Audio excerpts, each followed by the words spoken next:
Dans le chapitre diplomatique, le ministre marocain des Affaires étrangères et de la coopération africaine a reçu récemment à Rabat de nouveaux ambassadeurs venus lui présenter les copies figurées de leurs lettres de créance en qualité de représentants de leur pays au Maroc. Il s'agit de Mamadou Koulibaly, ambassadeur extraordinaire et plénipotentiaire de la République du Burkina Faso, de Yukei Saran, ambassadeur extraordinaire et plénipotentiaire du Royaume du Cambodge, et de Monica Case, ambassadeur extraordinaire et plénipotentiaire de la République d'Estonie avec résidence à Lisbonne.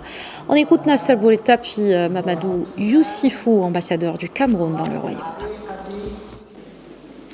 Cette célébration est devenue certes un rendez-vous annuel incontournable.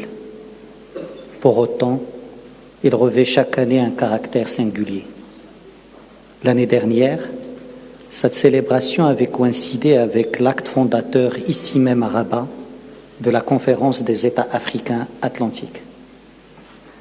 Cette année, cette célébration concorde avec la commémoration du soixantenaire des indépendances nationales africaines.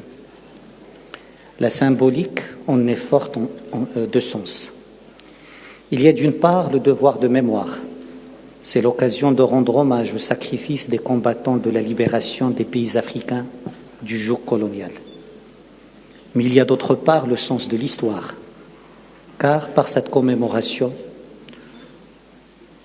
nous nous invitons à faire un point d'étape, à la fois rétrospectif et introspectif, sur le chemin parcouru depuis les indépendances africaines. Donc, nous sommes réunis aujourd'hui pour célébrer la 60e édition de la Journée de l'Afrique.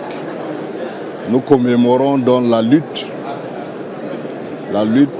que nos pères fondateurs ont menée pour libérer notre continent et pour nous donner un continent, nous qui sommes jeunes, un continent libre, un continent où nous avons dorénavant droit à l'erreur, et aussi pour promouvoir le développement économique, politique et social, et surtout l'intégration de notre continent.